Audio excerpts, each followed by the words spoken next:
بسم اللہ الرحمن الرحیم۔ السلام علیکم ورحمۃ اللہ وبرکاتہ۔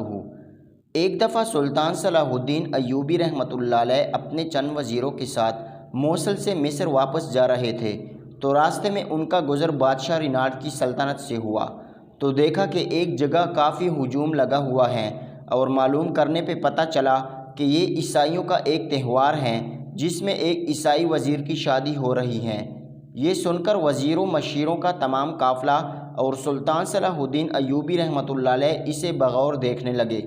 تھوڑی دیر دیکھنے کے بعد سلطان صلاح الدین ایوبی رحمۃ اللہ علیہ کی زبان سے بے ساختہ نکل گیا کہ کبھی یہ نوجوان اور گھوڑے میدان جنگ کی شان ہوا کرتے تھے، اب یہ دونوں شادیوں اور میلوں میں ناچتے پھرتے ہیں۔ ایک وزیر نے سلطان صلاح الدین ایوبی رحمۃ اللہ علیہ سے کہا کہ سلطان معظم، میں آپ کی بات کا مطلب نہیں سمجھ سکا۔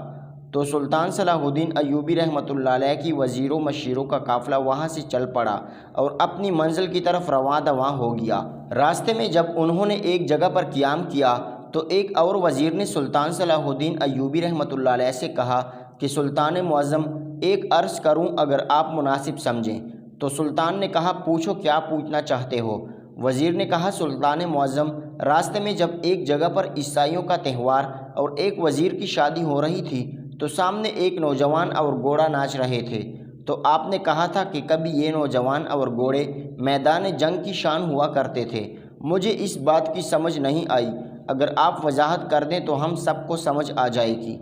سلطان صلاح الدین ایوبی رحمۃ اللہ علیہ نے فرمایا کہ چند عرصہ پہلے مجھے ایک وزیر نے بتایا کہ مصر کی سب سے بڑی جامع مسجد کے امام صاحب، جو کہ بہت نیک اور اللہ کے برگزیدہ بندے ہیں، اس امام صاحب کے بیٹے نے بادشاہ ریناٹ کے ہاتھ پر بیعت کر لی ہے اور بادشاہ ریناٹ نے اسے سونے کے سکوں میں تول دیا ہے اور اس کو اپنے وزیروں میں شامل کر کے اسے 10 کنیزیں اور ایک خوبصورت محل بنوا کر دیا ہے۔ اس کے بدلے میں بادشاہ ریناٹ نے اس مسلمان مذہب چھوڑ کر عیسائی مذہب اختیار کرنے کا کہا ہے اور اس بدبخت نے بادشاہ ریناٹ کی یہ شرط مان کر اسلام کے دائرہ سے خارج ہو کر عیسائی مذہب کو قبول کر لیا ہے۔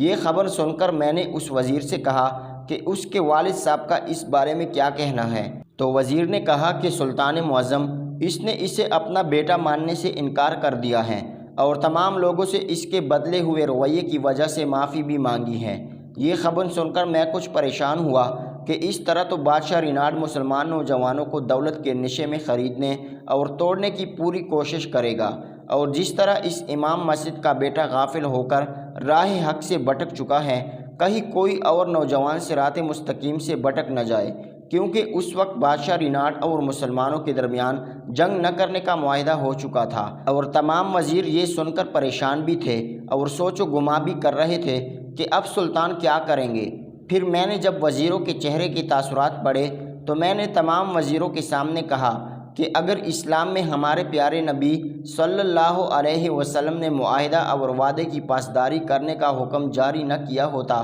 تو میں آج ہی بادشاہ ریناٹ کو صفحہ ہستی سے مٹا دیتا۔ پھر میں نے بادشاہ ریناٹ کو خط لکھا کہ تم مسلمان نوجوانوں کو گمراہ کرنے کی کوشش کر رہے ہو، یہ تم بھی بخوبی جانتے ہو کہ تم غلط کر رہے ہو۔ تم دولت کے نشے میں خود تو اندھے ہو چکے ہو، لیکن بعض ایسے بدبخت مسلمان نوجوان بھی ہیں جو تمہیں دیکھ کر تمہارے جیسی زندگی گزارنا چاہتے ہیں، لیکن وہ دنیا اور آخرت کے ثواب سے لا علم ہیں۔ بہتری اسی میں ہے کہ تم باز آ جاؤ۔ اگر دوبارہ میں نے اس طرح کی کوئی خبر سنی تو میں یہ بھول جاؤں گا کہ ہمارے درمیان کسی قسم کا کوئی معاہدہ ہوا ہے۔ جب ایک قاصد یہ خط لے کر بادشاہ ریناٹ کے پاس گیا تو بادشاہ ریناٹ سمجھ گیا یہ یقیناً سلطان صلاح الدین ایوبی رحمۃ اللہ علیہ کا غصے برا خط ہے۔ بادشاہ ریناٹ نے جب یہ خط پڑھا تو اس کے چہرے سے پریشانی واضح ہو رہی تھی۔ سلطان صلاح الدین ایوبی رحمۃ اللہ علیہ کے خط کے جواب میں بادشاہ ریناٹ نے اپنا خط سلطان صلاح الدین ایوبی رحمۃ اللہ علیہ کی طرف بھیجا۔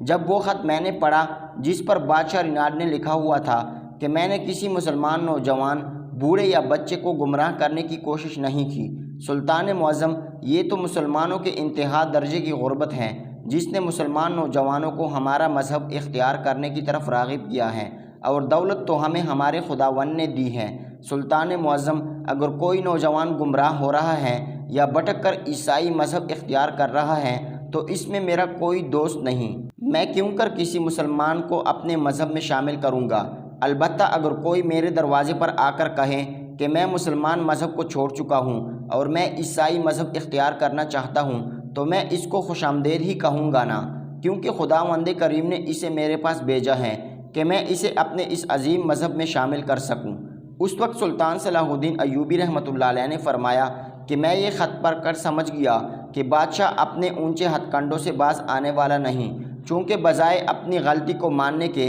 اس نے سارا مدہ مسلمان نوجوان پر ڈال دیا تھا، اور آج جب ہم لوگ وہاں سے گزرے جہاں پر عیسائیوں کا تہوار اور شادی ہو رہی تھی تو میرے ساتھ ساتھ آپ لوگوں نے بھی ایک نوجوان اور گھوڑے کو ناچتے ہوئے دیکھا۔ یہ وہی بدبخت امام مسجد کا بیٹا ہے جو ایک وقت پر میدان جنگ کی شان ہوا کرتا تھا، کیونکہ میں نے اسے اپنی آنکھوں سے میدان جنگ میں شیروں کی طرح لڑتے ہوئے دیکھا ہے۔ یہ اسلام کا بہترین مجاہد تھا، لیکن دنیاوی لالچ میں آ کر یہ راہ مستقیم سے بھٹک گیا ہے، اور اب یہ اور اس کا گھوڑا میلوں اور شادیوں کی زینت بنا ہوا ہے۔ اس میں کوئی شک نہیں کہ اس نوجوان میں کوئی خامی ہوگی جس کی وجہ سے اللہ تعالیٰ نے اسے مسلمانوں کے دائرہ کار سے نکال کر عیسائیت میں ڈال دیا، اور آج مجھے یقین ہو گیا ہے کہ اللہ تعالیٰ نے اس کے ساتھ جو معاملہ بھی کیا وہ بالکل حق تھا، کیونکہ اس کی حرکتیں صاف دکھائی دے رہی ہیں کہ یہ میدان کی شان مسلمانوں کی آن اور راہ حق کا مجاہد ہونے کی بجائے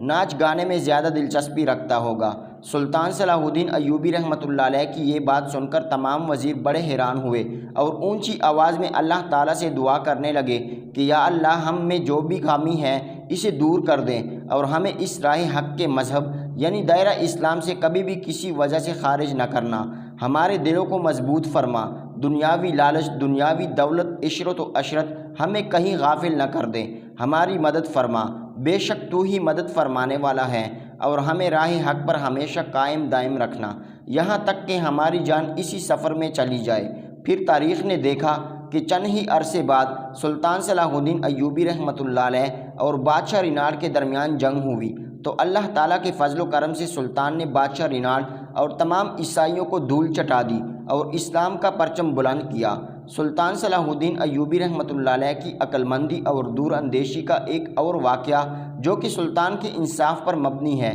ایک دفعہ ایک وزیر کے بارے میں سلطان صلاح الدین ایوبی رحمۃ اللہ علیہ کو بہت زیادہ شکایات ملنے لگیں۔ سلطان صلاح الدین ایوبی رحمۃ اللہ علیہ جانتا تھا یہ سب حاسد لوگوں کا کام ہے، لیکن جب لوگوں کی شکایات حد سے زیادہ بڑھنے لگی تو سلطان صلاح الدین ایوبی رحمۃ اللہ علیہ نے اپنے اس وزیر کی طرف حکم بھیجا اور کہا کل صبح میری عدالت میں میرے سامنے حاضر ہونا اور اپنی صفائی میں جو تمہیں کہنا ہے ضرور کہہ سکتے ہو۔ جب سے بات سلطان صلاح الدین ایوبی رحمۃ اللہ علیہ کے وزیر نے سنی تو وہ وزیر اتنا زیادہ ایماندار عقل مند تھا کہ اس نے اپنے ساتھیوں کو حکم دیا کہ جن جن لوگوں نے میرے خلاف سلطان کے سامنے شکایات لگائی ان کو جتنا چاہے سونا دے دو، لیکن ان کو کہو اپنی شکایات واپس لے لیں۔ اتنے میں سپاہی بولے حضور، ہم بھی جانتے ہیں اور سلطان بھی جانتا ہے کہ آپ بے گناہ ہیں، یہ صرف منافقوں کی چال ہیں۔ تو اس وزیر نے کہا اگر مجھے سلطان صلاح الدین ایوبی رحمۃ اللہ علیہ کے سامنے حاضر ہونا پڑے تو اس سے بہتر ہے کہ میری ساری زندگی کی دولت لٹ جائے، کیونکہ میں اس عظیم سلطان کے سامنے ایک مجرم بن کر نہیں کھڑا ہونا چاہتا۔ جب اس بات کی خبر سلطان صلاح الدین ایوبی رحمۃ اللہ علیہ تک پہنچی تو سلطان صلاح الدین ایوبی خود اس کے پاس چل کر آئے اور فرمایا اے وزیر، میں جانتا تھا کہ تو بے گناہ ہے، صرف میں نے اس لیے حکم دیا تاکہ لوگوں کو پتہ چل جائے کہ جس طرح سلطان اپنی رعایا کے بارے میں سوچتا ہے اتنا ہی سلطان اپنے بہادر ساتھی کے بارے میں بھی سوچتے ہیں۔ اس کے بعد سلطان صلاح الدین ایوبی رحمۃ اللہ علیہ نے اسے حکم دیا کہ اگر دشمن تمہارے خلاف میرے سامنے ثبوت بھی پیش کر دے گا تو میں اس کی بات کو کبھی سچ نہیں مان سکتا، کیونکہ ایک ایسا انسان جس نے ہمیشہ اسلام کی سربلندی کے لیے اپنا تن من دھن لٹا دیا ہو، میں اس پر کس طرح شک کر سکتا ہوں۔ ایک دن سلطان صلاح الدین ایوبی رحمۃ اللہ علیہ کا یہی بہادر اور رحم دل وزیر اپنے سپاہیوں کے ساتھ ایک گاؤں سے گزر رہا تھا کہ دو بچے وہاں بیٹھ کر رو رہے تھے۔ سلطان کا وزیر اپنے گھوڑے سے اترا اور بچوں کے پاس گیا اور پوچھا بیٹا تم کیوں رو رہے ہو؟ ان دونوں بچوں نے کہا حضور، ہمارے ساتھ بہت ناانصافی ہوئی ہے۔ سلطان کے وزیر نے پوچھا بیٹا بتاؤ تو صحیح، تمہارے ساتھ کیا ناانصافی ہوئی ہے؟ تو وہ کہنے لگے حضور، ہمارا باپ ایک بہت بڑا تاجر تھا، ہمارے باپ کا نام صوفی سفیان تھا،